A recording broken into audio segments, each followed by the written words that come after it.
action thrill, reviewing new TV shows, we keep it real, real. Reminiscing the attitude era, wrestling at its peak. Nostalgia from the 80s and 90s, memories we seek. Pineapples for our rings, a unique touch. Geek culture in our blood, we love it so much. Geek Blue forever, we love it so much. Geek Blur, where we talk about it all, from superheroes to wrestlers. We stand tall, Ray and Kevin, the dynamic duo in sight. Geek Blur, shining bright, shining bright.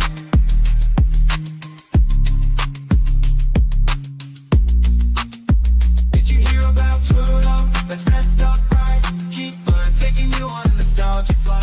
From movies to TV, we cover it all. Join us and every week we'll have a ball.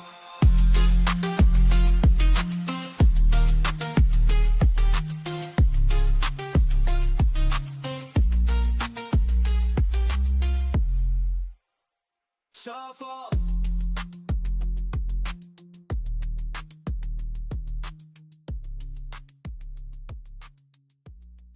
Hey, what's going on? Not much, man. How you doing?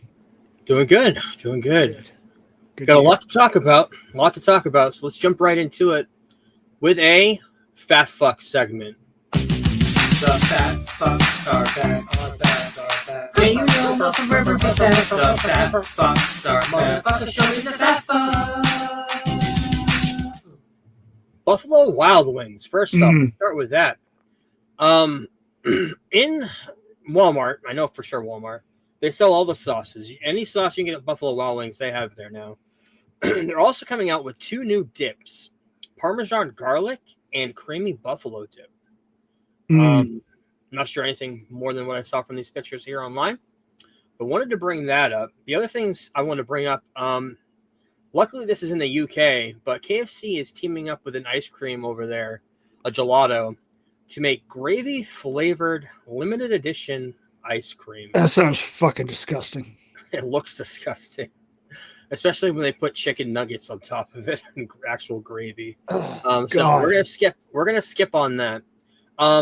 Wendy's, surprising it took this long. I'm surprised it didn't happen during COVID. I believe Walmart, maybe another Kroger's or one of the grocery stores is teaming up with Wendy's for frozen ground beef patties in the square shape. I'm surprised it took this long, to be honest. COVID, we saw a lot of restaurants end up putting their sauces, their flavor. Yep. Texas Roadhouse has their most popular thing, their honey butter rolls are in the frozen food section at Walmart. It all happened during COVID. Arby's has their Arby's sauce. You can get any sauce you can think of. You can get Arby's. What's the other one? Oh, sweet onion chicken teriyaki. You can get that sauce from Subway at Walmart now. Yep. But yeah, Wendy's coming out with their burgers there in the frozen food section. Kroger's in Ohio and Colorado is testing it right now. The other thing, releasing in September. I don't know if we talked about Butterfingers. One of my favorite candy bars. Me too. I love Butterfingers. Hurt my teeth. Yeah, they do. Yeah. Coming out with a marshmallow covered Butterfinger. Marshmallow and peanut butter go great together. That sounds good. Comes out in September. When those come out, we will definitely be taste testing them on the podcast. I love Butterfingers. So. Me too. Looks like a white chocolate, but they're saying it's marshmallow, so it must be marshmallow. Good. I hate white chocolate. Yeah, I'm not a huge fan of it either. So, what we watched this week? Let's jump right into a Teach Ray Sports. This is the theme to Teach Ray Sports. We needed a theme for Teach Ray Sports. I couldn't think of anything that would be original. I stole this instrumental from the Gary Shanley Show. This is the theme to Teach Ray Sports.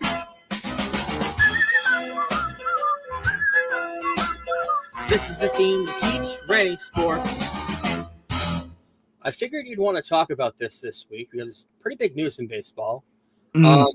The rules have changed as far as who can be inducted into the Hall of Fame, especially if they have been kicked out of any requirements to be in it. The big ones, of course, Pete Rose for gambling, Shoeless Joe Jackson's the other one, 1920s, right? They were ineligible to be in the Hall of Fame while they were alive.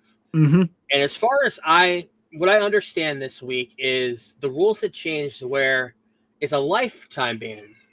So once they're dead, they're obviously not alive. So the life part of that ban is expired. So they can be put in the Hall of Fame after their death.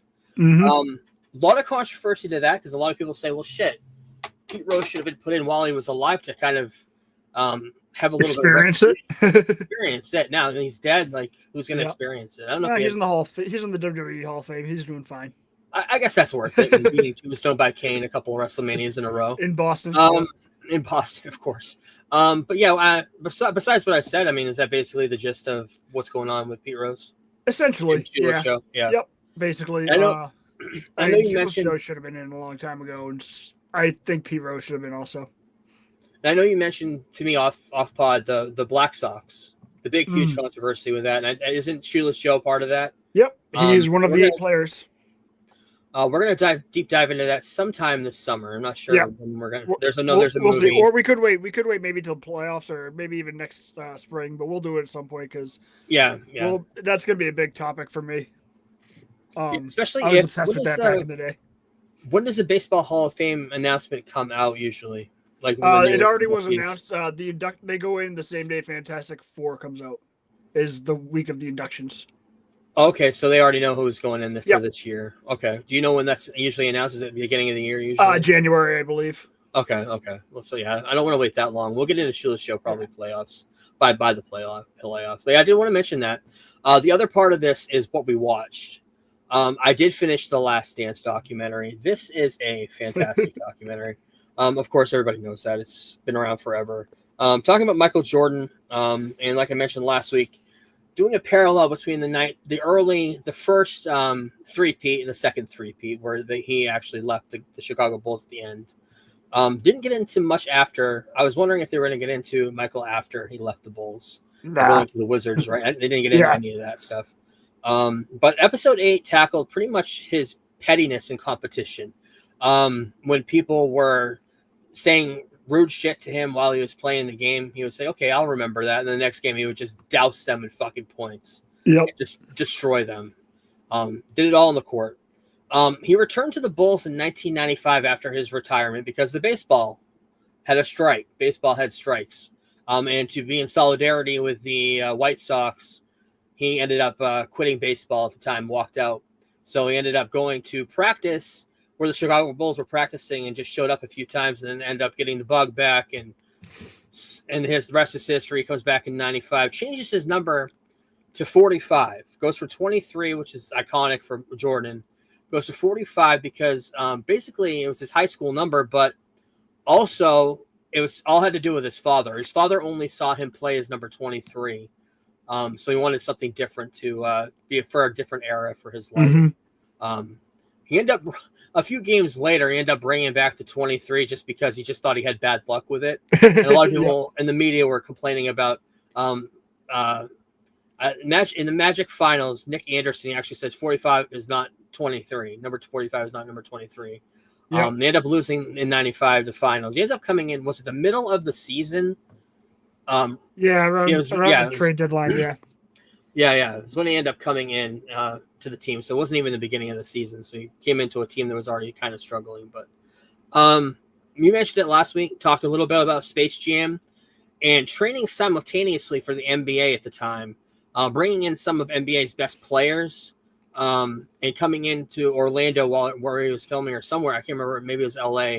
And he had a whole tent filled up with basketball hoops and a whole setup. And he'd bring people in there secretly to train during the whole time. So he's training, filming, all in one day. Crazy schedule, probably exhausting himself out. Rodman arrives in 1995. Talked about the rivalry in the beginning of him with the Pistons, actually coming to the Bulls in 95. And then that team of Rodman, Pippen, and Jordan end up having a win in 96 for the beginning of their second three-peat. That was episode 8. Episode 9 talks about the 1998 semifinals versus Larry Bird-led Pacers. He was the head coach of the Pacers at the time.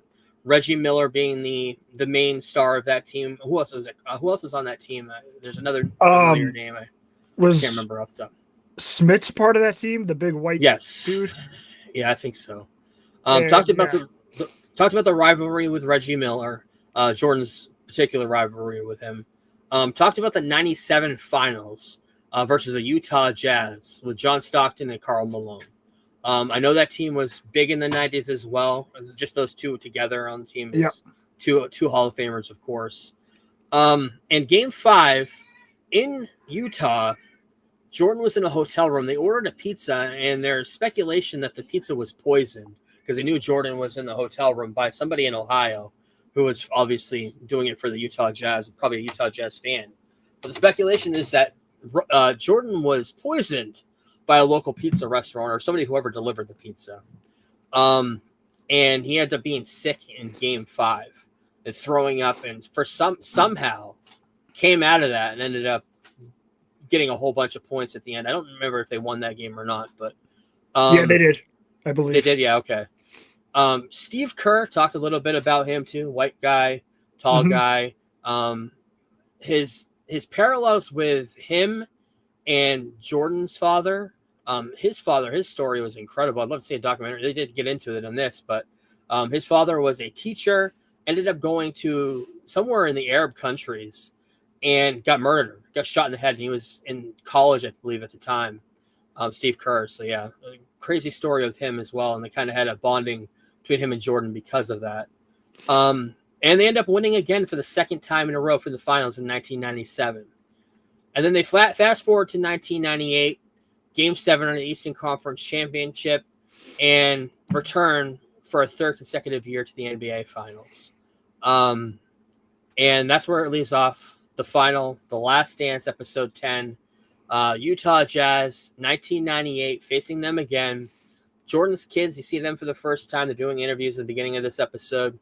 The one thing that I'll always remember from this documentary is Dennis Rodman skipping practice after Game 3 to go to WCW and join forces with Hulk Hogan in the NWO.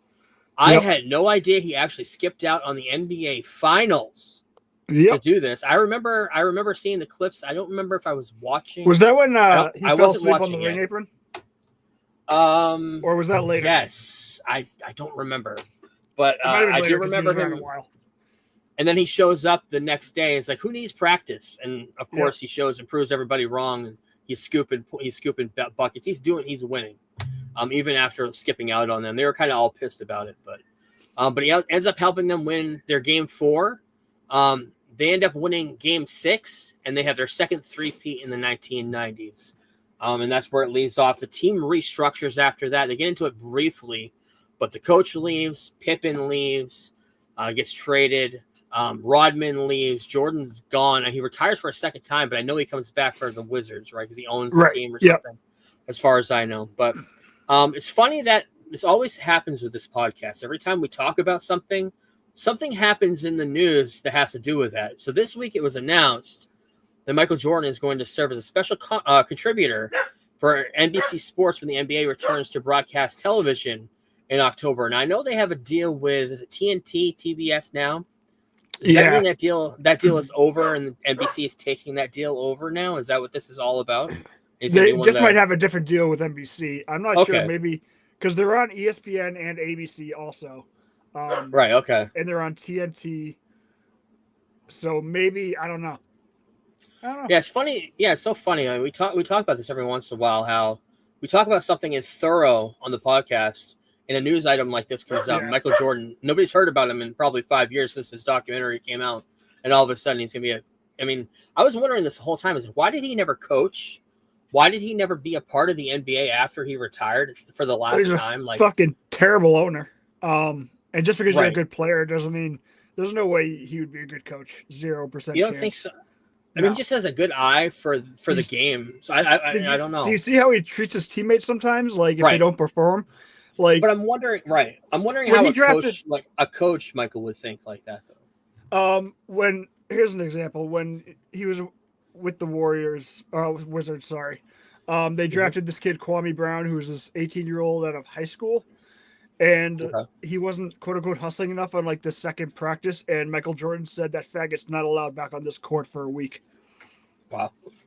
Okay. So I don't think he could handle the way that a lot of these kids have been have been treated their entire lives like they're the Yeah. greatest thing ever. That they've been. I mean, most of these NBA kids have been coddled since they were 10 years old, since they showed any sort of Yeah. promise.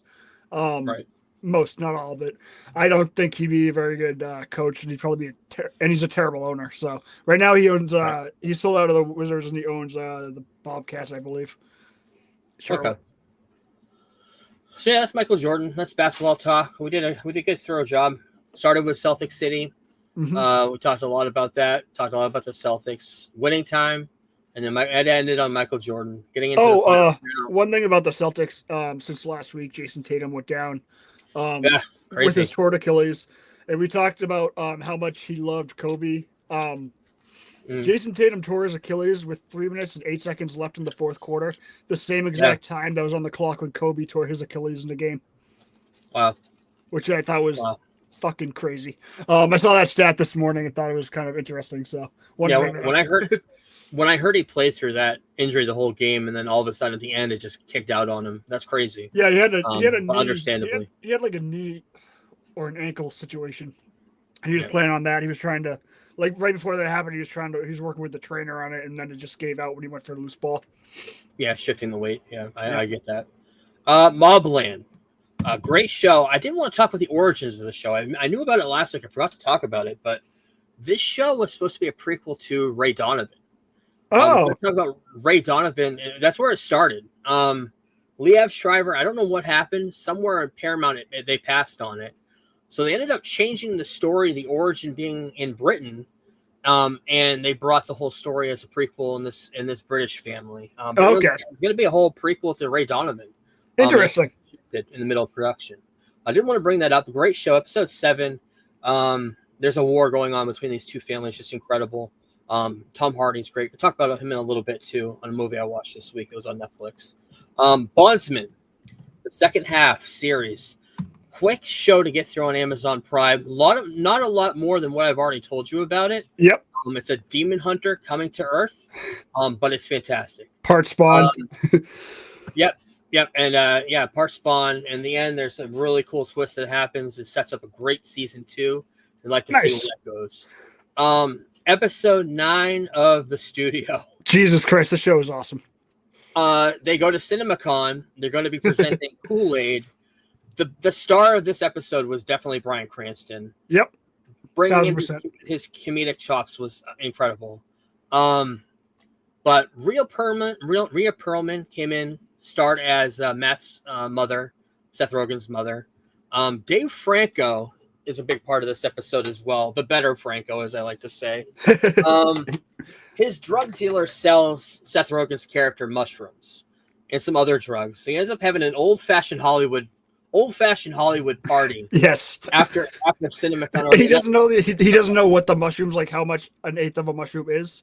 And so he's like, so that's 0.25 or 2.5. Well, let's just say he messes up the dosage, and everybody that works for him ends up getting crazy and gets high as fuck, including his boss, Bryan Cranston, who is just out of his mind on drugs. He's snorting anything, any substance. It's incredible. Great episode. And it leaves off with a cliffhanger of seeing where this is going. They're looking for Bryan Cranston. He's lost in a Las Vegas hotel room somewhere. He does all the drugs. So can't wait for next week's finale. The Last of Us episode 5. A couple more episodes left of this show. The big thing about this episode is the very last few minutes. And we see the spores, which are a big part of the game. I remember that. It was airborne. And she ends up killing one of the girls who killed Joel. The one that held her down while batted him in with the head. How's her name? Yeah. I guess I heard the scene with the spores was actually just a leftover set from the show Shogun, so they just used it for that. That's a fun fact for you. But yeah. When that chick's like, what she say? She's like, you know what he did, and she's like, yep. And then of course next week we're gonna get the flashback episode. Yes. which will fill in a The end lot of of, because I told you there was a lot of stuff they left out. A very important scene from the game they left out, so that'll be next week. Yeah, we kind of figured that they're going to be doing this before the end. Yeah. And yeah, the end of this episode left off with Joel entering a room. Ellie was waking up and woke her up, and it's like, oh shit, we're gonna get a whole episode with Pedro back again, which is awesome. So yeah, can't wait. So that'll be next week. And we had a finale this week. Andor, Chapter 4, episodes 10 through 12. Way too many episodes for 4 weeks of television. Not used to that. We're used to the week to week now. But there was a lot that happened. There was such an epic high last week. I kind of figured it wasn't going to hit that high, but we knew where we were going. We're going to Rogue One. By the way, we are going to re-review Rogue One. I know you're not as high on it as I am. My favorite post-Disney Star Wars project is Rogue One, and I'm wondering if I still feel the same way after watching Andor. And I wonder if it's still like a 3 or 3.5 for me. I think I might like it more, appreciate it more. Because my whole issue with Rogue One has always been that I just don't care about any of the characters, and don't really know anyone's name except for Andor and Jin. Well, Andor has been. I got to care about characters for me to love a movie, and to me it was just propped up based on like one really cool Darth Vader scene, and the rest of the movie was just okay to me. Beautiful movie, but it was just okay to me. Yeah, it did look fantastic. I remember that. It felt, like I said, it's first and only 40X movie I saw. Episode 10 talked a lot about Galen, who was played by the Skarsgård father. I can't remember his name, but Skarsgård plays Galen. Stellan Skarsgård? Stellan Skarsgård. Father of all the Skarsgårds. Yes. Talks about his sacrifice for the rebellion.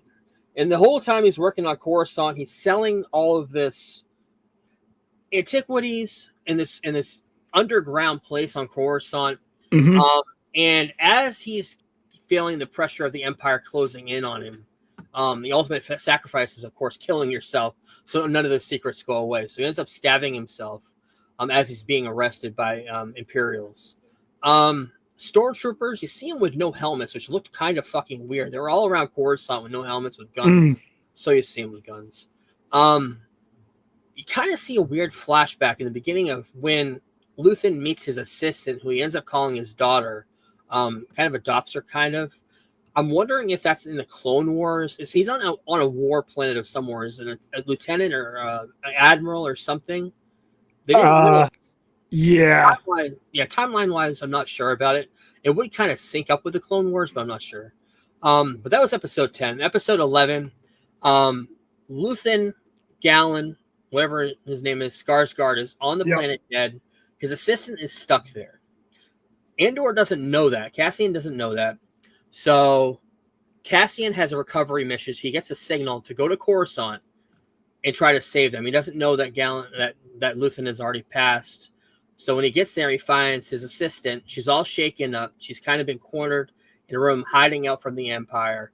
And the next thing we know, K2SO goes fucking ballistic and throws motherfuckers, Imperial officers, off bridges and just knocks them out. Great episode. He ends up saving Luthen's assistant. Is K2 your favorite droid? You think that's your favorite droid in Star Wars? I just love Alan Tudyk. I just love Alan Tudyk. Yeah, me too. I can't wait to see him in Superman. See what he does with the Superman droids. But in episode 12, the finale, we knew where this was leading. We know we're getting right to the beginning of Rogue One. We also knew we probably weren't going to see much of Cassian's story of how we got to the beginning. I knew that was kind of going to be left open, but we see the rebellion taking full shape, full form. The Death Star, we hear the full revelations of the Death Star. The rebels know about it now.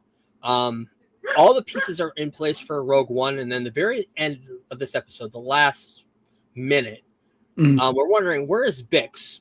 The last 3 episodes, she left planet, left Andor, said, you fight for the rebellion. I don't want to be your puzzle piece to keep you from going and fighting the rebellion. I'm leaving you, and you're going to be fighting. So that's what ends up happening. Andor, of course, perishes in Rogue One, spoiler. And we're wondering, what the fuck happened to Bix? What happened to his girlfriend he loved so much left him? Well, there's hope there. Cassian had a baby. Last scene we see is Bix going through that field in the beginning of the series, at the beginning of the season, that they were out on that planet with all the wheat field. Yep. And she's holding a baby. She's holding Yep. Andor's baby. She's holding So- Poe Dameron, according to reports. Wow. That's I did something I not hear heard. that. That is, I That think would I think it's just a fan theory, but that's what I heard this week. That would be fucking probably crazy. just a, I did not somebody hear say that. something on Twitter, but yeah, that'd be kind of cool too. At the same time, if that's the lore going forward. Wow. But they're like, I guess it could be Poe. Yeah. Timeline. I guess that would match up. You're right. Holy shit. Yeah. But yeah, so it kind of leaves hope for the rebellion. Like, even though Andor, you know that he perishes, he does have everything was not done for nothing. Mhm. He's saving a whole entire future generation, including his own son that he didn't know about. Right. Unfortunately, he didn't know about it, but he is the future, just like Rey is the future, just like Kylo, unfortunately, is the future. Ray Skywalker.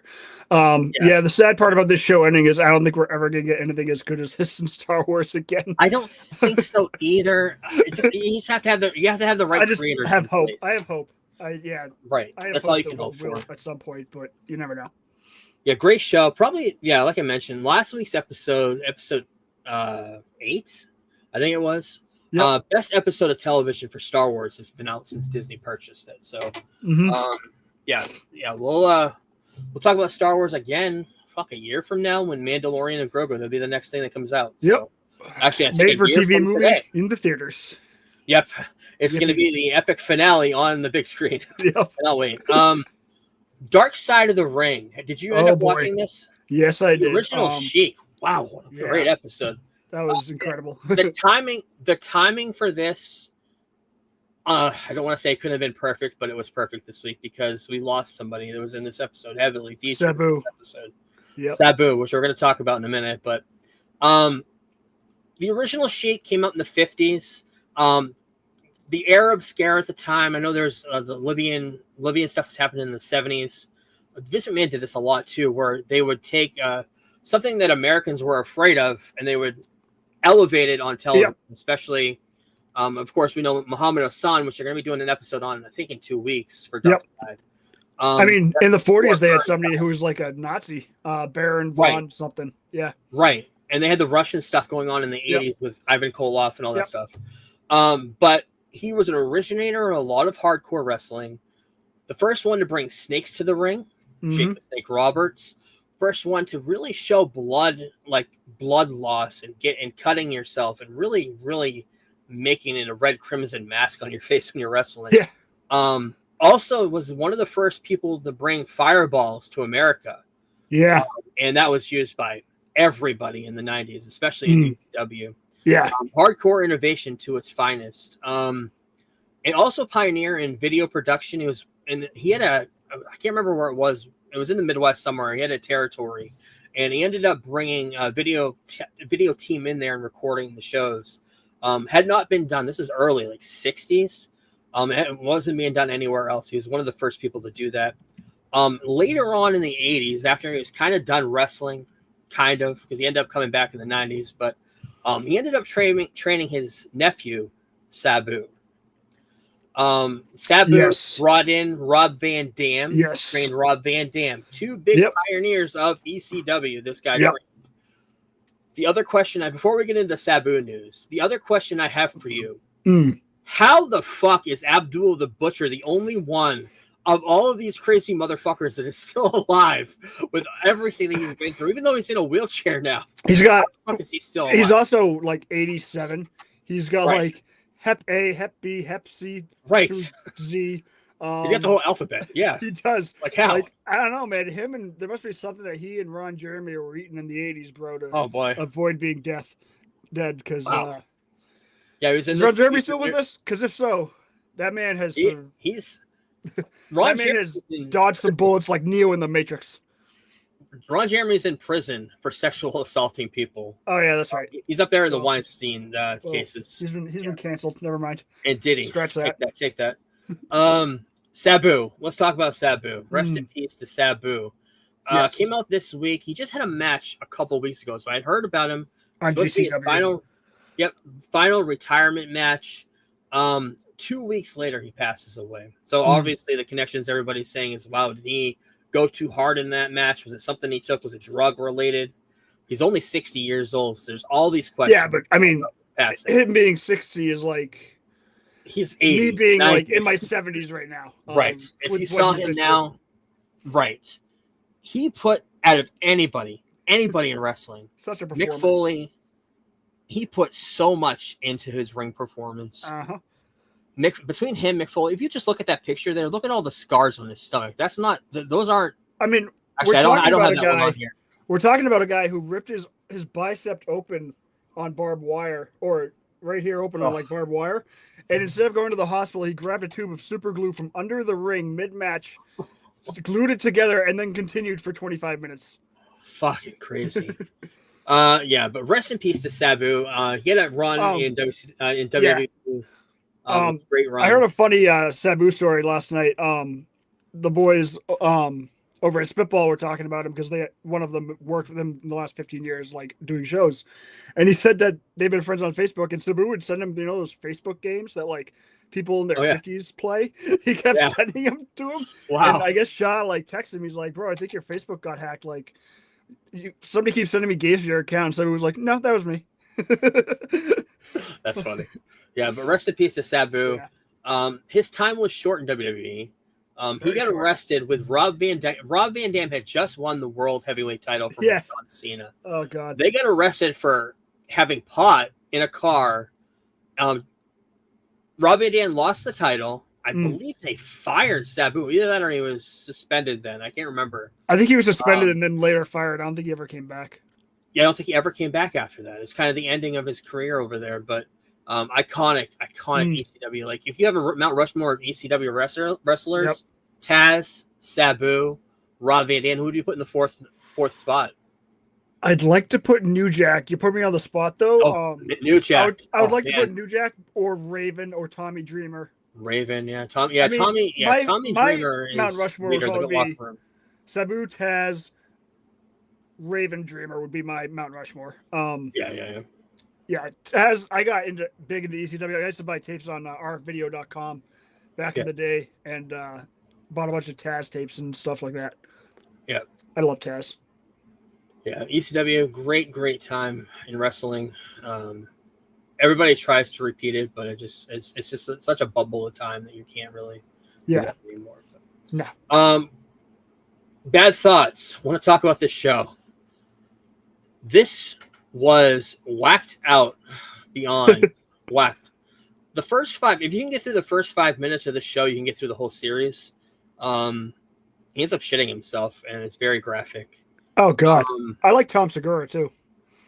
I suggest you watch it because there is some crazy. This reminded me a lot of like Chappelle's Show meets Twilight Zone meets just fucked up weird shit. All from Tom Segura. I don't know if he had writing partners for this, but he plays all the characters. Interesting. Yeah, it's a great show. There's one episode where I'll talk about it. You can actually see it in the poster there. He's in a meeting. He's an IT guy, and he's working in VR, and he ends up having like. He's talking about how he's fixing the internet for this company. Yeah, they're having a board meeting, and Robert Eiler, who played Anthony Soprano, little Anthony in The Sopranos, stars in it. First acting role since The Sopranos. Hadn't acted since. And Tom Segura he's playing this character who's doing VR to fix the IT, but the VR goggles, he's actually having it looks like he's having sex in the air. It's a crazy scene. I don't want to get into too much, but the whole show is great, and I believe it's picked up for a season 2. I'm not really sure, but he produced it all, showed it to Netflix, and they said, "Oh, we'll give you a little bit more money to polish this up and finish it." And that's exactly what they did. Yeah, he already had a deal with Netflix, anyways, right? With this comedy. Yeah, he did with stand up. Yeah. So that was great. Another movie, Havoc. This is on Netflix. Yes, Netflix. Yep. Tom Hardy, Timothy Olyphant. Forrest Whitaker. I'm only about 3/4 of the way through. Directed by Gareth Evans. Very good movie. I would say probably I don't even want to rate it because I'm not done with it yet. But you should watch it. It's on Netflix, free if you want to watch it. But so this week we kind of going back and forth between Superman and the year of Superman and the road to the Fantastic Four. Yep. Last time we left you off with the Roger Corman Fantastic Four. Trash. Very much trash. So I want to get into the 2005 Fantastic Four that came out. Which luckily I just watched like randomly 2 weeks ago. Didn't know we were doing this tonight. Yeah. So, We'll talk about it. This has been in development since the mid 90s after the Roger Corman debacle. 20th Century Fox purchased the negatives of Corman's film and burned it. So this is not coming out. And they also had a planned Silver Surfer solo movie that was going to happen. So much shit was going on around Fantastic Four for this 10-year period before this movie came out. Through all the developmental hell, the movie finally came out in 2005, directed by Tim Story, but he was the last choice for this movie. There were so many directors beforehand. Chris Columbus was originally attached in 1998. Peyton Reed was originally attached. A young Peyton Reed. In 2001. His vision was deemed too far out there at the time. He ended up using those ideas, recycling them into Ant-Man and the Wasp: Quantumania. Look where that got him decades later. Yeah. And the other crazy part of this is Sean Astin, right after Lord of the Rings, was actually going to be a director of this movie, and they actually had him signed on at one point. But the story kept changing. The script kept going back and forth. After seeing The Incredibles, Tim Story changed it completely and said, well, we need to change it. We don't want to be like The Incredibles. Right. We want to differentiate it from it. So that's where it became what it was. They ended up casting Michael Chiklis as Ben Grimm the Thing. And Gifford, I don't know how to say his name. Ian Griffith. I don't know. Reed Richards, Mr. Fantastic. Jessica Alba just came off of. She had a show. I can't remember what it was called in the late 90s, early 2000s. Just came out of that. She played Sue Storm, Invisible Woman, and Chris Evans as Johnny Storm, Human Torch. Just came off of Not Another Teen Movie. Been a whole bunch of other stuff. Love that movie. Yep. Kerry Washington as Alicia Masters. She's the blind girl who falls in love with Ben Grimm. And Julian McMahon as Dr. Victor Von Doom. The only thing that was in prior to this was Nip Tuck on FX. Robert Downey Jr.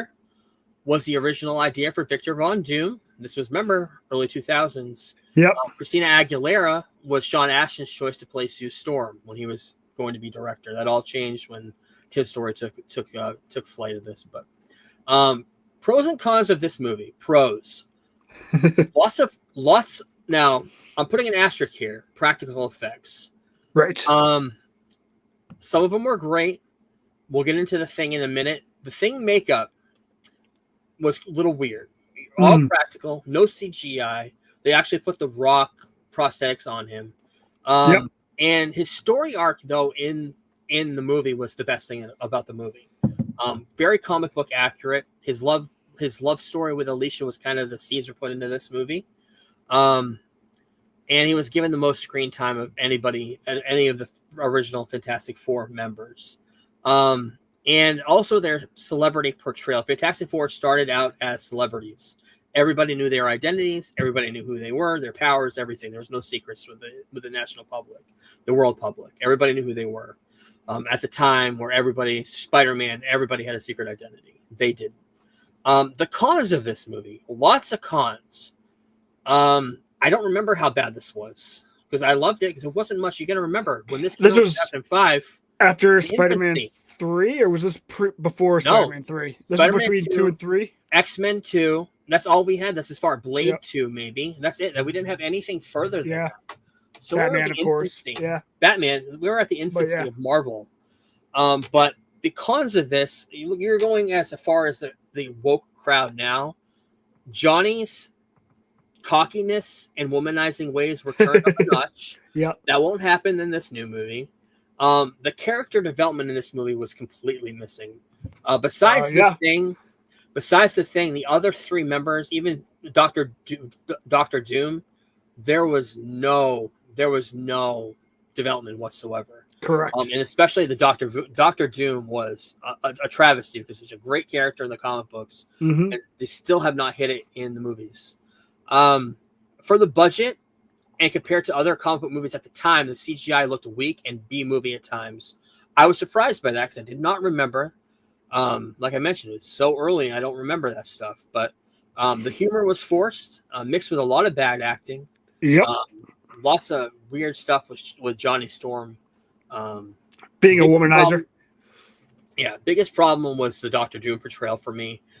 Weak. His motive was weak. Latveria was mentioned a couple times. It was not a huge part of his background. He was kind of working at a high rise in New York City somewhere, and that's where the movie started. Did not start in Latveria, whatever you want to say. But the villain of this movie was Vanity. And you already know Doctor Doom, the Vanity. That's why he wears the mask. He's scarred underneath.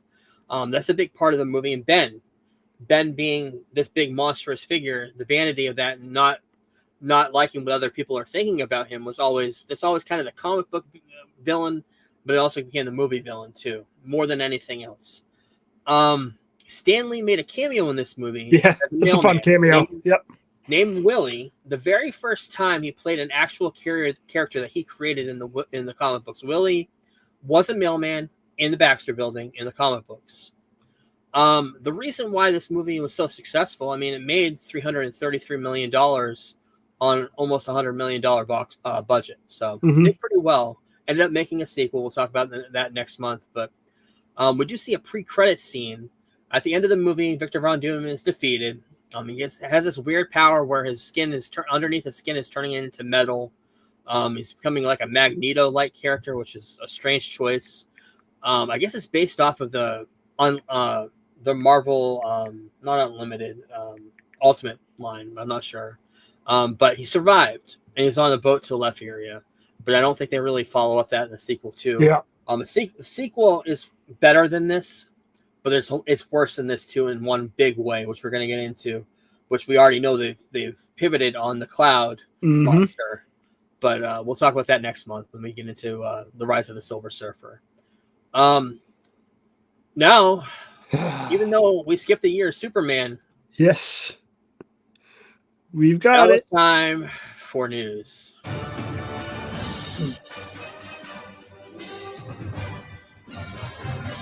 And it's not news, something the trailer roundup. And we got the trailer of the year or yesterday. Depending on what percentage or what fan base you're, if you're a DC fan or not. Wherever you line up on Twitter, depending on where you line. Yes. So Monday morning, Sunday night, this started showing up in Times Square. Yes. We already knew the trailer was probably going to come out this week. Yep. New trailer on Wednesday. So oh shit, it's happening. Stay calm, everybody. Monday morning, James Gunn standing in front of this billboard in Times Square, pretty much proving like, yep, we're getting the trailer. This is real. This is happening. Stay calm, everybody. And then we started getting some more promotional stuff happening. Talk about this first. Milkbone doing a promotion with the movie. It's genius. Crypto genius marketing. Crypto's a huge part of the movie, so of course needed to happen. We see Mr. Terrific and Crypto through the city metropolis playing around with Milkbone. Yep. We also see a shot, and I don't think it was in the trailer, of Crypto laying on Superman. That's at the very end of the trailer. After you see the Superman logo, Lois goes, "You have a dog?" And then it pans to like this shot from like his head down. Okay, I couldn't remember. Yeah, but yeah. So they're going to be a huge sponsor. We get some first glimpse of what the trailer is going to look like. We see some quick glimpses of the trailer, including this monster who's in the middle there. Hammer-Barravia. Yeah, that's what it is. Fighting Superman. The only reason we know that name is because it's on a newspaper clipping from the Daily Planet. Yep. But then the next day we get the epic poster. Yes. The awesome poster, which is exciting. Looks good. Kind of follow up to the teaser poster. We get a close-up picture of Superman, but the whole slogan of this movie is "Look up," and everybody's been saying it. All the actors have been saying it. And let's talk about it. Let's talk about it scene by scene. Talk about the big one first. I have a problem with it. I've already told you, but I'm not going to judge it until the movie comes out. So your problem is that he's angry at Lois? He's just angry in general. I know they're probably in a relationship at this time because obviously she knows who he is. Yep. There's a lot of anger for Superman, who's supposed to be not this angry. See, I liked it. It for me, it was like because he's being interviewed as Superman, so he can't act like he can't act like he loves Lois. Like he can't act like that. And he's Right, getting but mad at the negativity, not necessarily like the fact that he's just trying to save people, and there's rules to that. And it's, I mean, they did this in Smallville, and it was great in Smallville too. When they made up the rules about saving people, and he took in that kid in season 6, I want to say he had a big argument with his mother about it. it's been so long. It's been so long since I've seen Smallville. So I had no issue with this at all. I like I said, I want to see it play out because I have a feeling their relationship is going to be a big, huge part of this movie. Especially after this scene was included in the trailer. I know that for sure now, for certain. Well, but, this is the scene they auditioned with. Yeah. So it's probably going to be like a 5 to 8 minute scene in the movie too. So. Right, that's what I'm saying. So I want to see the full picture before I judge it, because the rest of the trailer is fucking fantastic. Yeah. Let's get into it. Fighting this kaiju monster who looks way better than the teaser. Yep, looks way better. He goes up close shot of him punching him in the face and knocking him out. My favorite shot of the whole entire trailer is the one on the right there, but the kaiju is hey buddy, eyes off or whatever he says. Yep, and he flies up in the sky. Looks awesome, sounds awesome. The aura of what we'd hoped he would look at like as Superman was definitely portrayed in this scene. Yep. Him getting knocked into some gravel. We see what's her name that works at the Daily Planet taking a selfie. That's not Cat Grant. That's Lex Luthor's girlfriend. Was that Tessmacher? Yes. Okay. Which is why everyone's like freaking out about a quote unquote Daily Planet worker taking selfies. And I'm like, well, one, technically there probably would be a Daily Planet worker doing that this day and age with the way the TikTok influencers are. And two, that's actually Tessmacher, whose boyfriend is probably the reason for the destruction. You know? Okay. Yeah. That's my guess. We see that there's that. The Morovia guy is the one that has some sort of fire coming out of him, attacking that building in the background. Correct. So, next set of pictures, Mr. Terrific. Great scene with Green Lantern. We'll get into this controversy in that in a minute. Hawk Girl throwing what looks to be Lex Luthor right out of a high-rise building. Yep. And we see the team. Let's get into that now. The name of this team was revealed in toys. Yep. Hold on. Strike that, reverse it. Go back to the Green Lantern thing first before I skip this picture. Yes. People complaining that the ring is not connected to the power. That doesn't always work that way. Right. Number one, it doesn't look like that. Plus, you can kind of tell from this one quick 1 second shot that it could be still connected. You're not really sure. You can't judge it by that, but of course, it's the internet, it's Twitter, so you can. Yeah. But this team is called the Justice Gang. JG written on their, I don't think you can see it here, but JG written on their emblems on the front of their jackets. But the Justice Gang, they're actually going to have a whole entire team led by Superman in an action figure set. Superman and the Justice Gang. Got a new figure of Ultraman too. They actually name it DC's Ultraman because there is another Japanese Ultraman. But he's purple. He's not black. The other figure I want to talk about, which is getting a lot of controversy, is this one. Because there's a character, number one, Lex Luthor is wearing some sort of a super suit. I kind of figured was going to happen in this movie. Well, it doesn't mean not everything has to be in the movie, because when they were promoting BVS, they also sold Lex Luthor with a giant suit also that never was in the movie. But yeah. But we see two things. We see Crypto in looks like a prison, some sort of a prison container. And we see another container with this green alien who is named, what is his name? Little Joey? Is what they named him on the bottom? It's fucking Joseph Mason. It's that guy's son. It's Joseph Mason, the son of Metamorpho. Who is, I wasn't sure. My guess is Metamorpho is being used by Lex, and he has the son to use as leverage, is my theory. Or the son's not in the movie, they just put him in this because this is clearly a kid's toy set. It is, yeah. It comes with a Metamorpho and Mr. Terrific action figure as well. This toy set, but Luthor, they call it, and it's labeled Luthor Corp Lab. So, getting into that, Mr. Terrific looks like he's coming out of. Is that a spaceship or a portal? It looks like a portal. It looks like a portal. It looks like a portal. Yeah, with Lois. We also see Will Reeves, son of Christopher Reeves, as a news reporter. Mr. Next set of clips, we see the very first picture of Ma Kent. Saying they go dust off his boots so he can go fight. Great scene. Looks like he's going to go crush some skulls. And then we get a glimpse of Lex Luthor. Bunch of glimpses in the trailer, but I want to pick them. My favorite one of the trailer is the one on the bottom right, sipping a coffee mug, staring right in Superman's eyes like, fuck you, motherfucker. And then they infiltrate, him and the engineer infiltrate the fortress. And she's attacking with her super powered ring-looking blade things. She's attacking all the Superman robots. And Lex Luthor is just walking in nonchalantly behind her as robot parts are Talk about aura. That Lex has aura. Yep. So he sneaks in there, and of course, Crypto is there and starts fighting back and beats the snot out of her. And I have a feeling that's why he's captured. If that it looks like in this picture too, her skin's peeling off to kind of reveal the traditional engineer look from the comics. You're right. There's like a little black or something underneath. Yeah, I didn't notice that till you mentioned it. You're absolutely correct about that. And then we get a glimpse of Rick Flag Sr. Now, Superman, which we knew my only issue with this is outside of him being used in Creature Commandos and having what he needs to be in Peacemaker. I wish this was just General Lane instead. That would have been a fantastic point. I agree with you completely. It is what it is. Yeah, he's being arrested. We've seen these clips. This was leaked last year when they were filming. We saw this. And the final shots of this trailer. This one on the far left, I did not see till today.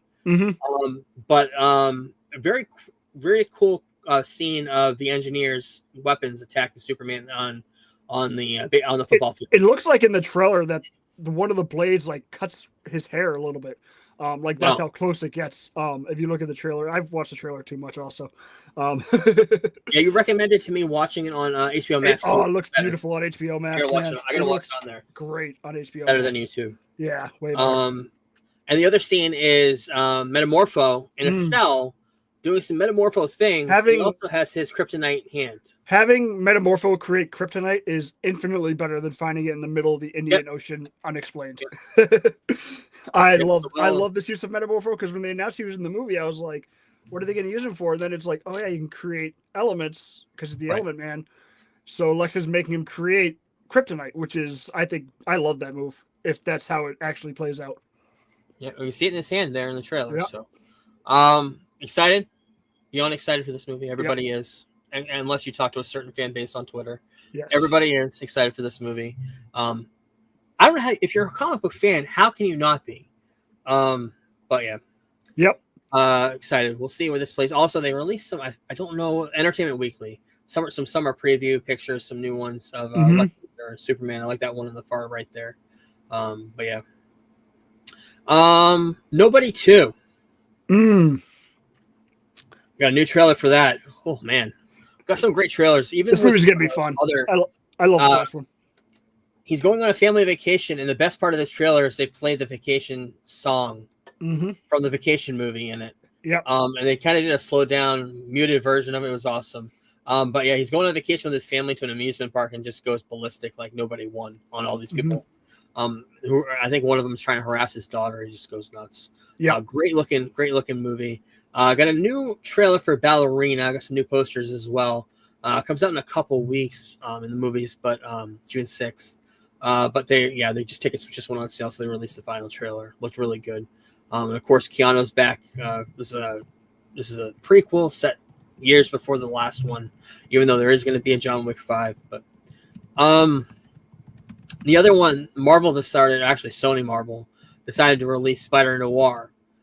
Trailer for their Amazon show. It's a spin-off to Beyond the Spider-Verse or wherever those Spider-Verse movies are. This is Nicolas Cage reprising that role, coming in playing Spider-Man Noir. The rumors I've heard is this show is going to be black and white mainly. Awesome. But there is going to be a color option to watch on Amazon Prime. Oh, so interesting. On that. I'm watching in black and white. Got some collection. We got a very noir look. It looks just like Sin City. Looks like anything you've seen in current noir.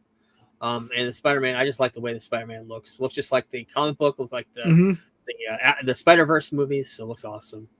And Marvel, not to step on the feet of DC, but they released the Ironheart trailer. Looked great. Ryan Coogler producing this. Looks like something Ryan Coogler would be attached to. But yeah, it looked good. It comes out on June 24th. This is the one with Mephisto in it, right? Supposedly Mephisto plays a part. Sacha Baron Cohen. He plays a part in the Red Hood's origin. And Right. Red Hood is the villain of this, played by the guy in Hamilton. I can't remember his name. Yep. But Anthony Ramos, I think. But yeah. So yeah, we had that. We got a new preview trailer for Wicked. Two things I want to talk about. We got the final poster, or the first poster of Wicked for Good. It comes out in November. Mm-hmm. They also announced that two things. June 4th, Wicked, the first part, is coming out in theaters again. One night only, but you're gonna want to go if you want to see the very first teaser trailer for Wicked for Good. If you loved Wicked like I did, I'm tempted to go and see it because I think it's gonna be exclusive to theaters at least for a couple weeks. Yeah, and a lot of people are excited for that. It's gonna do huge numbers when it comes out in the theaters in November. So, the other thing is, it's gonna be a special event in November. A live event filmed through, I can't remember where they're doing it, somewhere in LA, but they're going to be performing a lot of the songs from the first Wicked, bringing in cast members to sing them. They're going to be doing it live. They did this for Encanto. They did this for a few other ones too back a few years ago. They're doing it for Wicked, bringing in cast. They're also going to be introducing some new songs from the new movie as well. So it's going to be kind of like a preview for the new movie on network television. Yep. Cynthia Erivo, Ariana Grande are going to be the pretty much the stars of it. And they're going to bring out special guest stars. So very excited for Wicked. And that's it for trailers. Some great trailers this week. Yeah. It was a good week. Yeah, let's get into the rest of the news. Box office last weekend. Thunderbolts won again for $33 million. Sinners $21 million. That's pretty good for a month in the box office. Yeah. And Minecraft movie made $7.9. Minecraft movie crossed $900 million globally. I think it's at 9/11 as of today. Wow. Crazy on a $150 million budget. Crazy. But everybody played that game 10 years ago. I'm not surprised that they brought it's a huge IP. I've heard the movie is absolute garbage. Yeah, that's all I've heard too. I mean, yeah. I've heard it's absolute garbage. But yeah, it's also a smart move putting the Superman sneak peek in front of that for a week. Yeah, because pre-sales almost doubled. Let's talk about it. Bad boy, Mr. Tootsie Roll. Mr. Tootsie Roll himself. The trial of P. Diddy started this week. Puff Daddy, P. Diddy, Diddy Combs started this week. The revelations coming out of this trial are astounding. Yeah. First one, Diddy complained about lack of baby oil for sex. Male dancer testifies. We'll get into that in a minute. But Cassie paid a male dancer to have sex with her while Diddy watched, and Diddy told them that they didn't have enough baby oil on their bodies. Mm-hmm. She also testified that she testified all these freak off parties. It was just her and him having sex all the time. Gave her UTIs, sores on her tongue, crazy. Sores on her tongue. Saying that the longest lasted 4 days, the longest freak off party with him and strippers and everybody, or whoever else was involved. But the biggest, besides the Tootsie Roll story, he got allegations this week that he had raped somebody and they said his dick was the size of a Tootsie Roll. Besides that, you already have a crazy story already. Besides that, Sean Combs allegedly forced an escort to urinate in Cassie's mouth as she choked. And that wasn't even the worst part of it. I forgot to mention the semen and rubbing it on his nipples and from the male stripper. Yeah, I forgot to mention that part. But the urine part, I remembered. This is only 5 days into this trial. And there's some awful revelations. Any chance he ever sees the light of day? I'm not sure federally the reason for this. We kind of had this conversation offline. Over state lines is the reason. State lines. Yeah, that's bringing escorts. And yeah, because sex trafficking is weird. As far as even if it's more than weird, but yeah, the whole entire trial is weird. But yeah, the rules for escorts going from state to state is weird, and I think that's what they got him on. I know what you're saying. And a lot of drugs involved, and if he was drugging Cassie, which it seems like she was on a lot of drugs at the time, if he was supplying that to kind of numb her, then yeah, that's a problem too. But yeah, as far as him being in prison, I'm not sure how long he could be in prison for, but could be a while. Kevin Costner's Horizon. Do you remember that movie? How there was supposed to be like 5 parts, and there's only one that released. They filmed like the first 2, and they were about to start filming the 3rd. Right. Yeah. He had this whole epic planned out, and then it failed. As far as I know, he wasted a lot of his own money. He put his own money into it. He leveraged some other money, and the banks want their money back. And he's not paid them because they made no money. So they actually, I think they end up suing whoever released the movie. I think they sued him as well. The bank, whoever financed the movie, is suing him for this. And was Horizon worth it? Is my question to Kevin Costner, because this could be years of legal battles trying to.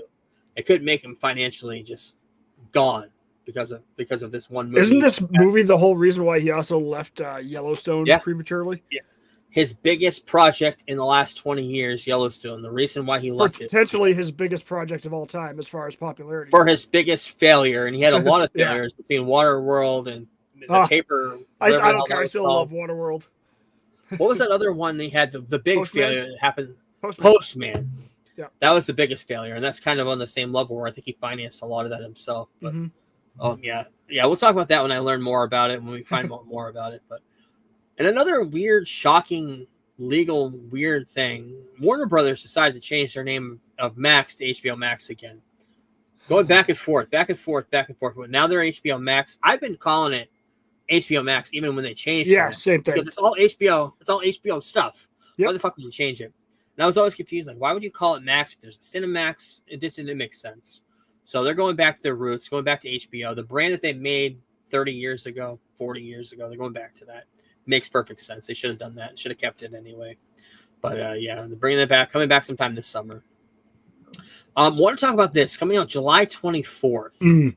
It's Epic Ride, the story of Universal theme parks. Now this summer, Epic Universe, the 3rd park in the Universal Studios Orlando, is opening.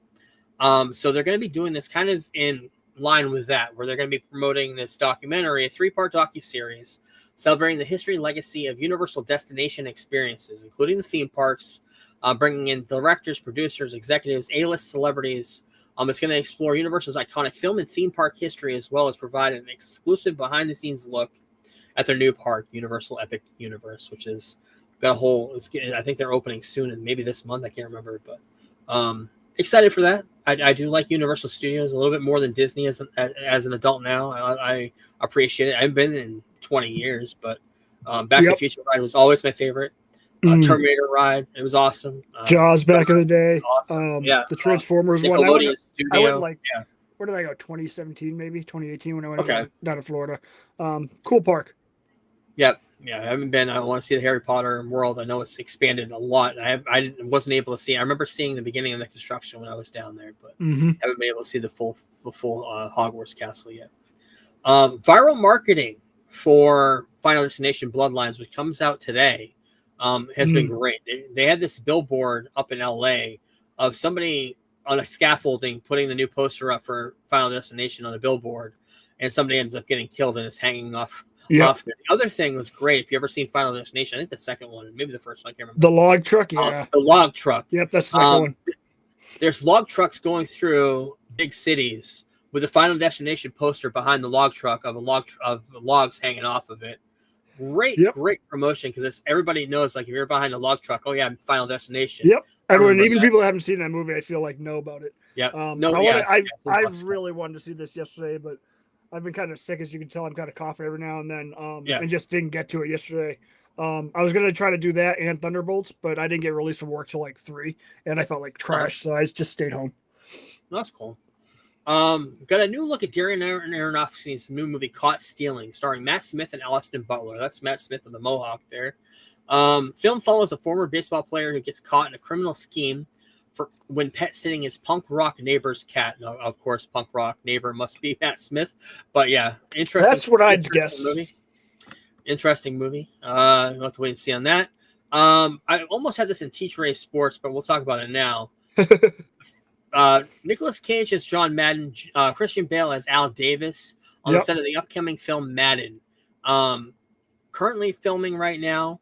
Going to be talking about his Super Bowl winning partnership with Al Davis and the Raiders, creating Madden NFL, becoming one of the most iconic voices in football history. David O. Russell directing it. John Mulaney is Trip Hawkins. Catherine Hahn is Virginia Madden. So they're going on the comic. They get a lot of comedic actors going in this movie too. Yeah. David O. Russell, what's his big film? What are the big movies he's? Did he do Vice? I don't know. Maybe Because I feel like this movie will have a similar tone to Vice. I'm blanking on everything he's done. Hold on, I'll look it up. But What's Madden's legacy? Is it going to be the commentating, or is it going to be the game? I think it's the video game at this point. At this point, I think so too. Coaching was his first one. Coaching, yeah. But yeah, the fast. He did. Yeah, David Russell did American Hustle, Three Kings, Silver Lining Playbook, Joy. Great movie. Great movie. He's a good director. I knew he had worked with Christian Bale before. I wasn't sure if he did Vice or not, but American I Hustle. don't think he did. But yeah, American Hustle is great. Yep. I love Silver Linings Playbook. It's one of my favorite romantic comedies. The Nicolas Cage in a fat suit looking like John Madden. Yep. This is being shopped around Cannes as we speak.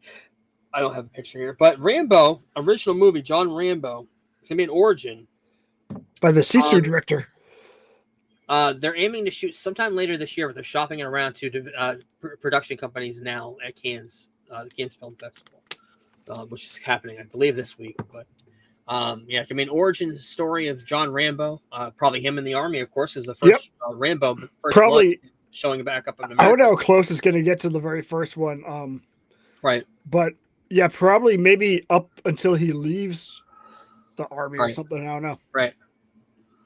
Yeah, we'll have to wait and see on that. Got some more pictures of Jurassic World, the new one, Dominion, I believe it's called. No, that was the last one. Some dinosaurs, whatever this one is. I don't know what it is. Glenn Powell, Hollywood's darling right now, coming out with a new movie series. I'm not sure what the hell this is on Hulu on September 30th called Chad Powers.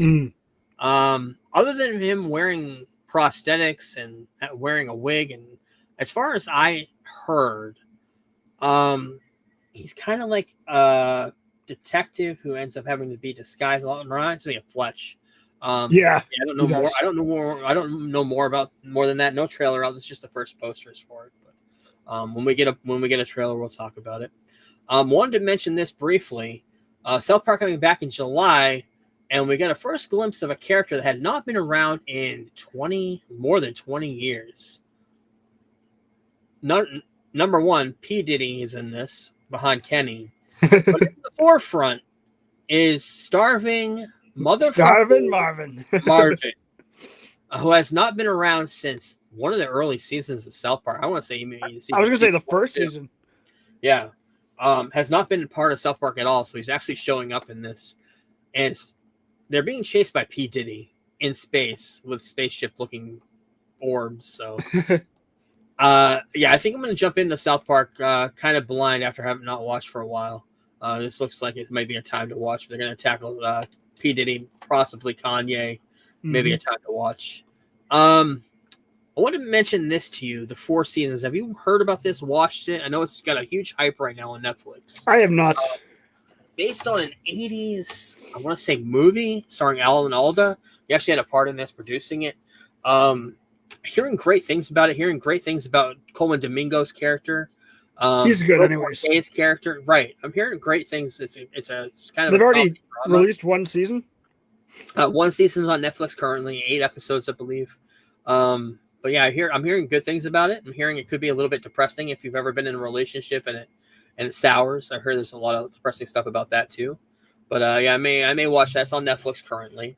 Wanted to bring that up. Gears of War found a director in David Leitch. I don't know how to say his name, but he was the director of Deadpool 2 and also the director of Fall Guy. And he was mastermind behind all the stunt work for John Wick, Bullet Train, Deadpool, and Fall Guy. All of that. He was all in charge of Did all he that. direct Bullet Train? I believe he directed that and John. So this is Brad Pitt's stunt double from Fight Club. Yes, you're right. Yep. Okay. Yep. Okay. Yeah, so he's going to be doing the Gears of War movie, of all movies. Nice. I wasn't into the games. I think I started playing They're it. It was fun. an Xbox exclusive. Yeah. Second one's the best, I think. Okay. Buffy the Vampire Slayer. Wasn't into the show that much, but I know they're doing a reboot. They ended up casting a new Slayer, Ryan Kiera Armstrong. Is going to be playing alongside Sarah Michelle Gellar in this pilot. Who we just saw in that Star Wars show on Disney. Yep, she was just in Star Wars, and I can't remember her name in the show or what she did, but she was one of the young kids in Skeleton Crew. So Yeah. A new movie, Here Comes the Flood. Simon Kinberg penned. Fernando Morales is going to direct, coming out on Netflix, starring Denzel Washington, Robert Pattinson, and Daisy Edgar Jones, who was just in Twisters last year. Interesting casting. I know Denzel's on the end. He's talked about he's going to be retiring soon. Yeah, he only wants to do like 3 more movies, and one of them's going to be Black Panther 3. So. Yep. Lots of rumors of him being in X-Men too, playing Magneto. Which I doubt because because rumors for years. Yeah. I doubt that just because 10-year based commitment. on him. Based on him, yeah, saying he only wants to do like 3 or 4 more projects. I mean, that's he's already 70, right? So. Yeah. The 10-year commitment, doing that till his 80s. We'll tell that to Ian McKellen, but he's still doing it. But he didn't sign up for that either. At the same time, he just got asked back. Yeah. 2 new movies I'm going to talk about. One is called Deeper, starring Anna de Armas and Tom Cruise. Directed by Doug Liman. Follows an astronaut who encounters a terrifying force as they deep dive into a never explored trench in the ocean. Not sure about that, but sure, Tom Cruise is great. The other one is a adaptation of a video game called Split Fiction. It's going to be directed by John Chu, and it's going to bring in 2 female leads. One of them is going to be Sydney Sweeney. Not sure what the other one is. Written by Paul Wernick and Rhett Reese from Deadpool, Wolverine, Zombieland, Joe Schmo Show. They wrote and directed a whole bunch of shit in the last 20 years. But we'll have to wait and keep an eye on those 2 movies. Those were announced today. Also announced today, joining the cast of Hunger Games: Sunrise on the Reaping. The last Hunger Games prequel that came out was the first Hunger Games. I believe this is like the 10th or middle one. I can't remember. But Ralph Fiennes joining the cast as President Snow, who was played by Sutherland, not Keith or Sutherland, his father. I can't remember. Donald? Okay. Yep. Played by him in the original Hunger Games movie. So he's playing a younger version of him, Ralph Fiennes. So he's playing 2 iconic characters in 2 iconic franchises. Voldemort and now President Snow. This cast is kind of crazy. Jesse Plemons is playing Plutarch Heavensbee, who was played by Philip Seymour Hoffman in the original run. Maya Hawke, who was in Stranger Things. Yep. She's playing Wiress, who is another character from the Hunger Games. She's the daughter of Ethan Hawke and Uma Thurman. Lily Taylor is playing Mags, who she was in a whole bunch of things. We've been talking about her recently. And McKenna Grace, who was in the new Ghostbusters movies, in this as well.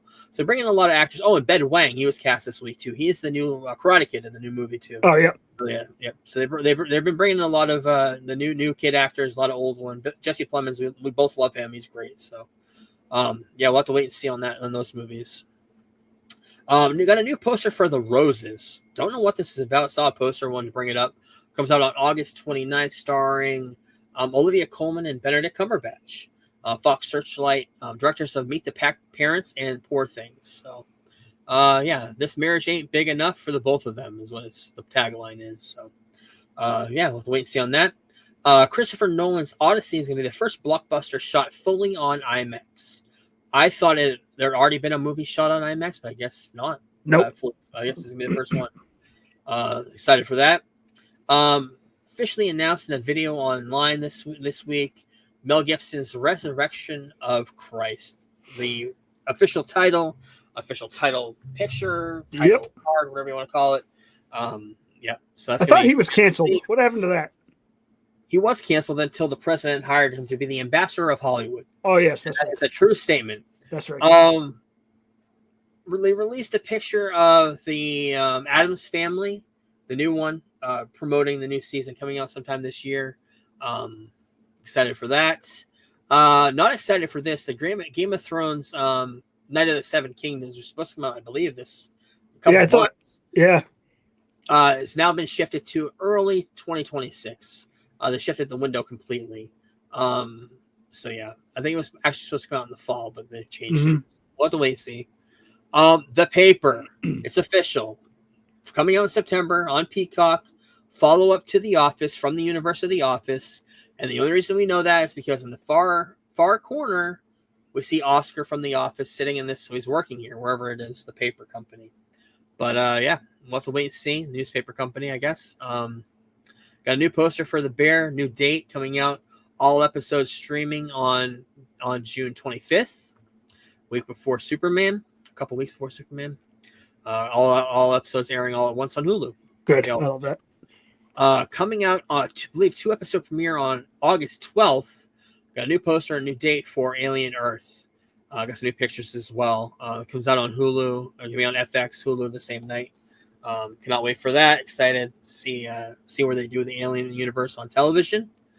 Yeah, series follows Wendy, and a team of soldiers who, after a deep space vessel crashes on Earth, uncover a terrifying threat to the planet, probably being more aliens. So yeah, wait to see on that. Amazon Prime Video has ordered a drama series, Delphi, which is set in the gym, features in the Creed film franchise with Michael B. Jordan. Nothing besides that we don't know. Michael B., I think, is a producer on it. That's all we really know about it. Yeah. My favorite news of the week, Michael J. Fox is joining the cast of Shrinking for season 3 as a guest role. If you've seen the series, you know that Harrison Ford in the show is portraying a character who has Parkinson's, early stages of Parkinson's.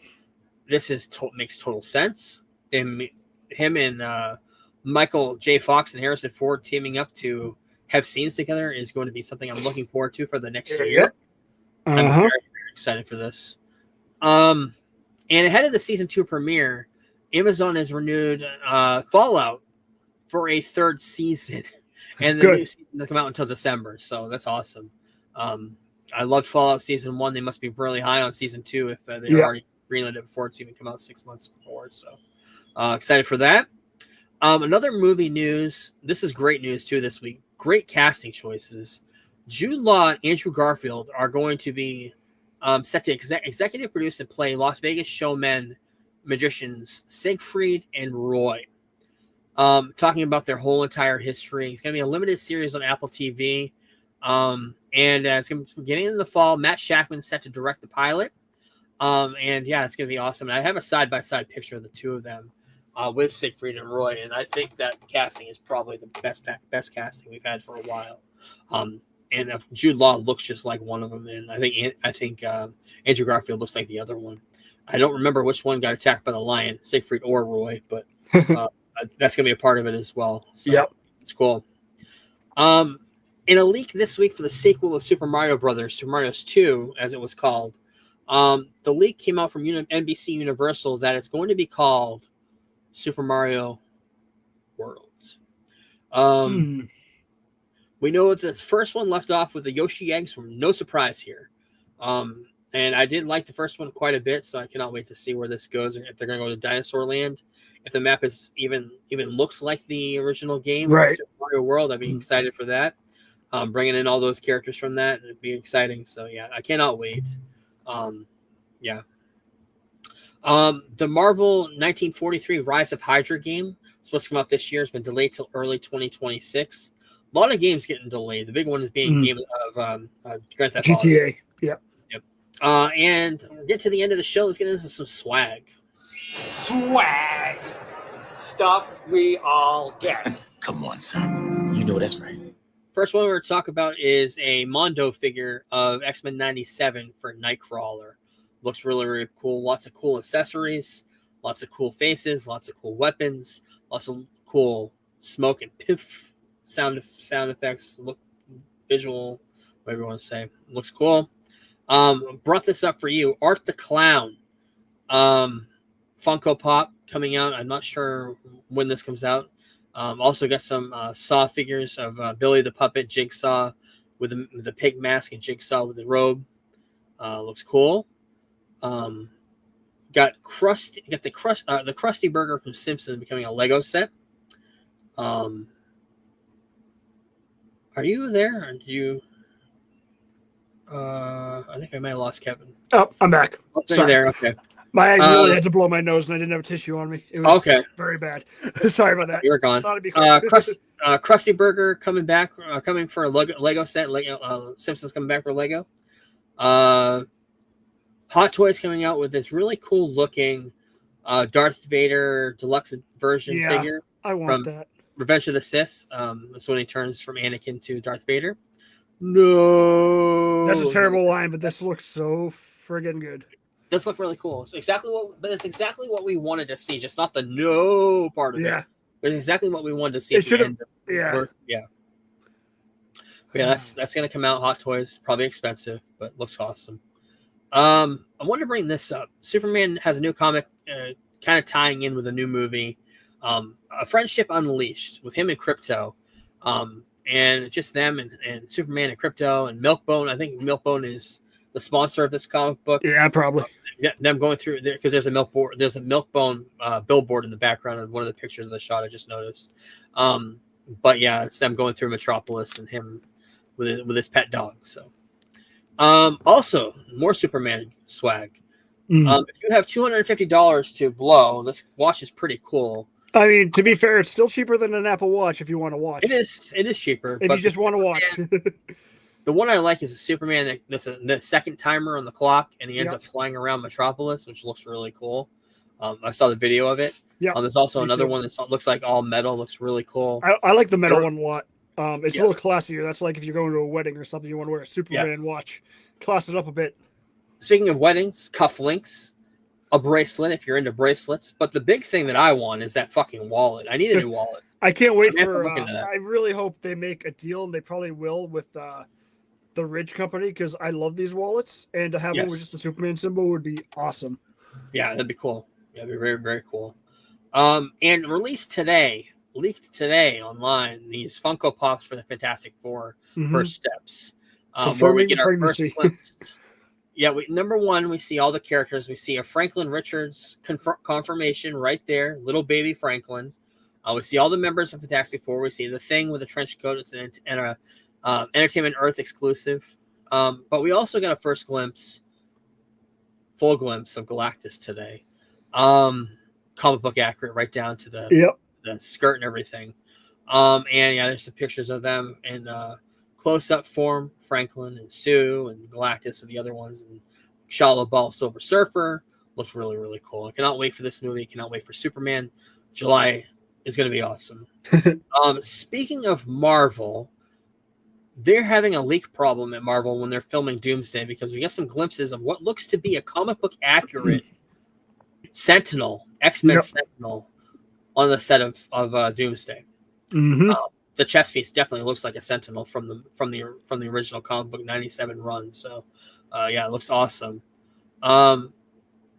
Spider-Man Brand New Day. Don't know much more about the movie other than the rumor that Daniel Wu is reportedly in talks to play Mr. Negative. If you played the first Spider-Man game on PS4, Mr. Negative was the villain of that movie. He was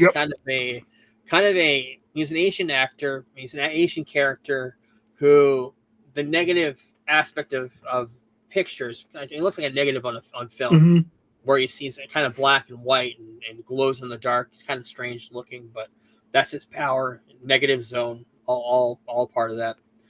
That's a big rumor. Don't know more about that, but the other thing that came out this week is Robert Downey Jr. on set of Doomsday, of course, Dr. Doom.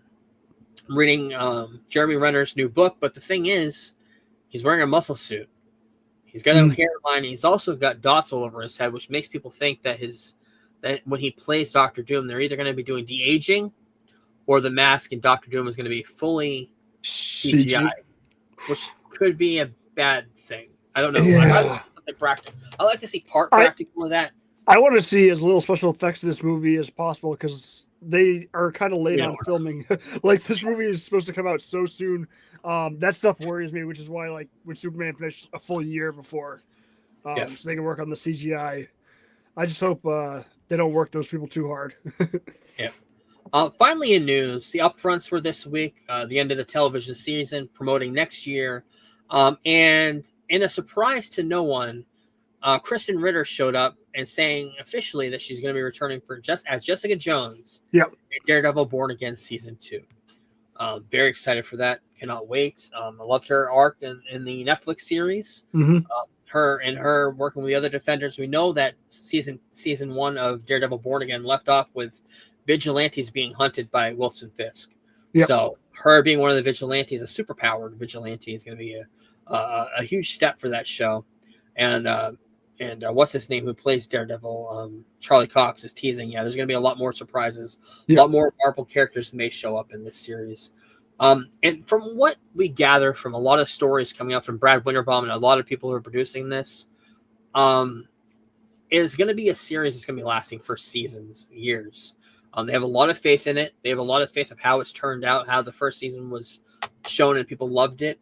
And it's a great way to show the ground level of Marvel characters without putting them in the movies all the time, without having to have these weird, huge, epic stories. You can have a full season arc on Daredevil and tell quite some great practical stories without having to go fully into CG and galactic stories and magic and all that.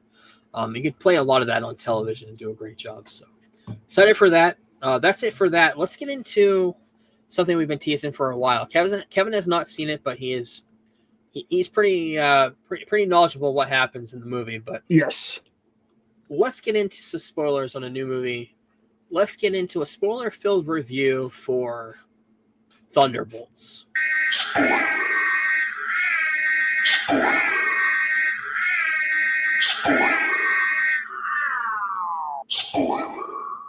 This is a poster I saw, a fan poster, with a void with all the Thunderbolts around it. I thought it was really cool. I wanted to have it on here to show. But first thing before we get into the beef of the movie, 2 trailers I noticed. Number 1, I saw the Fantastic Four trailer. It looked awesome on the big screen. I hadn't seen it until I saw this movie. Tron on the big screen with all the red look of this movie looked fantastic. Looked incredible. I don't know if you've seen anything. Have. Yep. Have you seen the Tron? Oh man, it looked fucking awesome. Looked really, really cool. I gotta watch that. I gotta watch the second Tron movie before we get into that. But Yeah. looked awesome. But the first part of this I want to talk about is the intro. The intro to this was Marvel Century Comics. I remember talking about the Age of Century Comics at the beginning of the month, Right. where they used a lot of the old Marvel look. Well, they brought in some comics to take over. You know how the Marvel used to have all the characters and they used to have the big fanfare and all that. Well, they brought in the Century Comics to be the Marvel letters in that, where it spelled out Marvel. But it was slowly being taken over by darkness. And then by the end, the whole entire symbol and scene was all taken over by darkness. And that's the intro of this movie. A couple things I wanted to note in the movie. We already know Captain America 4, DC was kind of destroyed by the Red Hulk. If you take some quick glimpses of this, you look at the background, you can see some things being repaired. After all the events of Captain America 4, you see the Washington Monument being repaired in the background. You see the White House and the Capitol building being repaired in the background. So you see a lot of stuff kind of going back to Captain America 4. You see some archival footage of a vintage Red Guardian in a parade in Russia when he was in his prime in the 80s. That was kind of cool. Very first 5 minutes of seeing her, Taskmaster, killed right off. Yep. That floated around like literally like by Friday night of opening weekend. That was on Twitter. A lot of this movie did. Yeah. Val in this movie ends up getting all the superheroes together, and she's pretty much trying to clean up her mess that she made. And in doing that, they all end up fighting each other, and they end up killing Taskmaster. She's the sacrifice, so they end up killing her. I think Ghost is the one that does this killing shot, but I can't remember. We also find out that Val, who was played by Elaine from Seinfeld, she ended up buying the Avengers Tower. She was the one that bought it and turned it into what's eventually going to be a watchtower for her Thunderbolts.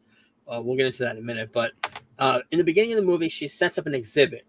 And the exhibit has a whole bunch of memorabilia from past movies, past moments of the Avengers. You see the A from the Avengers Tower up on display. It's kind of cool looking exhibit. A lot of political stuff is going on in this exhibit at the time as well. But Valentina has this cleanup job that's going on. She's trying to clean up all her mess. She's running for, I believe, Congress or something. She's trying to clean up everything in her past that could come back to haunt her when she's running for government. And that includes Yelena, that includes Red Guardian, or not Red Guardian, Ghost. It includes everybody that she needs to clean up, and then she sends them all into a place to be killed, pretty much, or kill each other. That's how Taskmaster dies. But she also doesn't realize that there's a experiment in a box in there, it's kind of like a coffin, and then ends up being Bob, who we meet, played by Pullman. And Bob, she's like, comes out of there kind of like in a coma, like, I don't know what the fuck I'm doing here.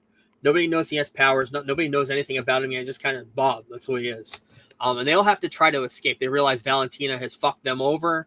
And like, yeah, she sent us here to kill each other. Fuck that. Let's go after her. Let's get the hell out of there. And they end up escaping. Thunderbolt, the name origin, is a soccer team that Yelena played on when she was a kid, when Red Guardian was her father with the Black Widow. That's where the name came from. The Thunderbolt wasn't from Thunderbolt Ross, which I speculated, which is the comic book origin. But there's a cool scene. I know you've probably seen it in the trailers of Bucky on a motorcycle. Very Terminator 2 inspired. That scene is awesome. Mentioned Avengers Tower becomes Valentina's watchtower. But the big thing about this movie is mental health, drug abuse, feeling alone, loneliness. And they tackled that with such kid gloves. It was amazing, incredible. Especially Bob's story and Yelena's story. Yelena kind of becomes Bob's savior by the end of the movie. And Bob himself, he's been a drug addict in the past. He's been abused from when he was a young age. You see that through some flashbacks in The Void, but he ends up becoming a superhero. He goes in for experiments, very much comic book, on the line of the comic book. Goes in for experiments to get some money and just to be better than the drug addict on the street that he is. And he ends up becoming the Sentry, who is a superhero like Superman with a whole bunch of other powers like telekinesis and a whole bunch of other things, but pretty much Superman on acid, and literally on crack. But the problem with all that power is he has this dark side to him because of all the drugs, all the abuse he went through as a child. When he took the super soldier serum to be the Sentry, it also unlocked a shadow in his brain of the Void, and that's his kind of alter ego. Yep. And the Void is the physical manifestation of his dark side. So when he turns into the Void, he kind of opens up this whole other parallel dimension and starts sucking people into this darkness inside of him. And they did a great job depicting that. At the end, they save him. I don't want to get into the big. I want you to watch the movie and kind of get the whole picture of it. But at the end, they save him. He ends up having memory loss. He doesn't realize that he was even in the Void. Doesn't realize he was in the Void. He doesn't even realize he's the Sentry. Kind of all that stuff is kind of gone inside of him. He doesn't remember anything. Memory loss. Big part of the comic books. There's actually a point in the comic books where the Sentry doesn't even know that he was a superhero. And he's been a superhero since the 1960s. There's a comic book that goes back, Age of Sentry, that shows him being a comic book in the 60s when the superheroes first started. Spider-Man, Fantastic Four. Shows him at the infancy and going through time. In the comic book, they didn't tackle any of that, but they got the gist of the character down. The memory loss. He definitely didn't remember anything about him being the Void or the Sentry. It's held at bay for now. They kind of have him at a mellow tone. And mostly that is from the family dynamic of Yelena and the Thunderbolts coming together and kind of hugging him and saying, you're not alone in this. You can get through this. A lot of cool mental stuff that I did not expect from a Marvel movie. They did a great job at doing that. But this is the first glimpse I have for you of the Sentry. Really cool looking Louis Pullman. I'm sure you've seen all of these pictures. Now. This is a really cool picture of the Void. Him in this dark shadow tone. Yep. There are some promotional pictures of Sentry as well that came out a couple weeks ago. This is the last shot when Val tries to save face because they're all going after Val. It's like, you tried to kill us. We're going after you, and tried to save face because everybody's looking at her. She starts this press conference right as they're about to attack her. And they all go on stage and say, these are my new Avengers. The very last scene in the movie. It looks right directly out of the comic books, and she introduces them as the new Avengers. And then you see the credits start to roll. And the end credits montage is all this publicity and propaganda from them becoming the new Avengers, depicting some popular scenes from pop culture and history, some magazine covers, newspaper covers, so on and so forth. A picture there. And then we get to the first after credit scene, which is Red Guardian in a supermarket finding a box of Wheaties with the label "The New Avengers" on it. And the Red Guardian's buying that, talking to a woman, and they're talking, and you see their new costumes for the first time there as well. Some of them comic book accurate, and we'll get to that in the after credits scene. And then it leaves off with this: the new Avengers, the new logo. Get through the whole credits, rolling, 8 minutes later. And then we get to after credits 2, 14 months later. Number 1, Sam Wilson owns the Avengers name, so he sent them a cease and desist lawsuit saying, you are not going to be the Avengers. I'm suing your ass. I'm wondering where that's going to play in Doomsday. It's definitely going to play a part, but Red Guardian, Sam Wilson has sued the new Avengers, saying you cannot have that name. Red Guardian has a sponsored tracksuit, looks just like something you would see at a NASCAR event. Sponsored, I can't remember who the sponsors were, but in order to change, he's like, why don't we change our name to the Avengers with a Z? That way we can't be sued. Great line. Bob is there, sitting on a recliner, reading a newspaper, kind of being just the maid of the new Avengers, doing the dishes, cleaning up. He's like, yeah, we don't want you to risk your powers to become the Void again. You just do the dishes, Bob. And then Yelena mentions that the Avengers are dealing with a space crisis. Not sure what that's leading up to. And then all of a sudden, all the buzzers in the Watchtower, wherever they are, start going off. And they say something's entering the atmosphere. Something's coming. We don't know what it is. Let's get a glimpse of it. Let's see a picture of it. And we see a space shuttle. Number 1, I want to talk about this first before we get into that. Bucky, comic book accurate uniform, long hair. Looks more Bucky than we've seen probably in the last 10 years. Looked awesome. Still haven't seen the face mask, but the Russo brothers directed this post-credit scene just 2 weeks before the movie came out, by the way. But the shuttle that they end up seeing a shuttle in space flying through Earth. And that's it right there. The Fantastic Four shuttle. Yelena, John Walker, Winter Soldier are watching a screen as it's coming into the Earth's atmosphere. And that's the last scene we see in the trailer right before the new Avengers and Bob will return. Great movie. 4.5 out of 5. I will say this is Steven Yeun. What he was going to look like as a Sentry, I think it would have been great too. But I'm glad we got Pullman. I think he did a fantastic job playing this character. I'm excited to see where this character goes in Doomsday, because he's going to be kind of like the if Doctor Doom goes after him to do anything with him to try to unleash the Sentry, and not knowing how to keep the Void at bay. That could be an interesting story going into Doomsday. I'm wondering if they'll tackle it or not. But the weekend that, I think it was Sunday, the weekend that the new Avengers Thunderbolts came out, Sunday they started changing all the promotion. Sunday they went to LA. There's a big billboard of the Wheaties box, Thunderbolts, and they started putting the new name on there, the new Avengers. And then Monday morning, everything, all the posters, everything about this movie changed overnight. And then by Monday morning, Marvel's like leaning right into it. Yeah, this movie is supposed to be called The New Avengers, and they decided to change it, saying, yeah, we're going to do this now. We're doing this early, kind of get everybody to know, yeah, this is the New Avengers, this is what the team's going to look like going forward. And this is some more posters that came out of that. The big Wheaties box, of course. Some more IMAX posters, so on and so forth. Even their social media changed all the Avengers because it's copyrighted. They put the copyright symbol from Sam Wilson on the Avengers Twitter page. So very, very cool viral marketing. You got also a new poster. I like this one too, of all the new Avengers with all the old Avengers as shadows underneath them. You got the Hulk, Iron Man, Captain America, so on and so forth. Great movie. Cannot wait for you to see it, to get your opinion of it.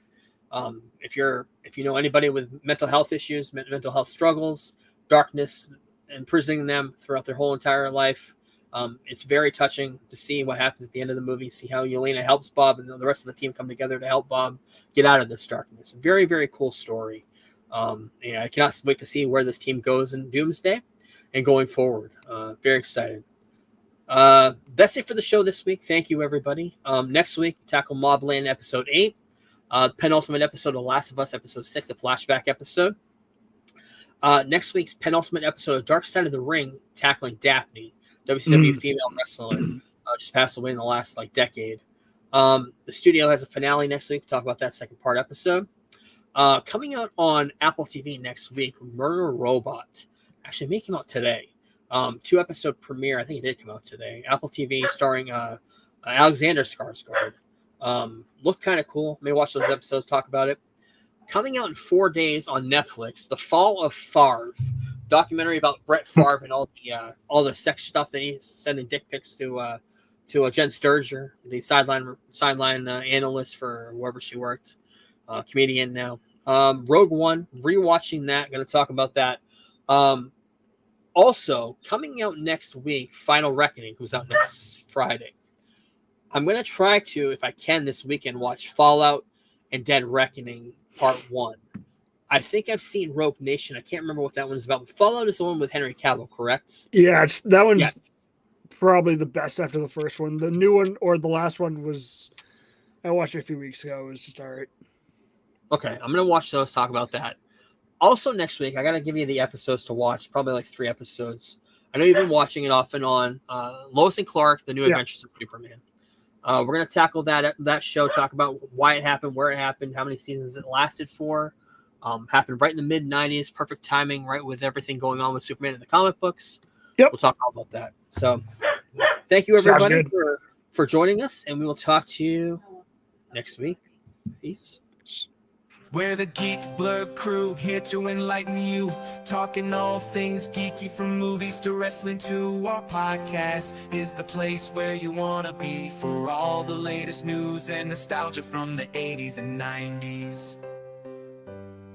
We review comic book flicks and sci-fi hits, riding the wave of action movies with all the cool bits. From Iron Man to Star Wars, we cover it all. And when it comes to wrestling, we never drop the ball.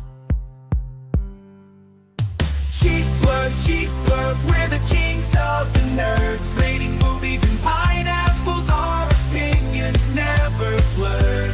Join us each week for a geeky chat with the latest news and a dose of nostalgia that. So if you're a fan of the comic book craze, or a lover of sci-fi and all its maze, tune in to Geek Blurb, we're here to entertain.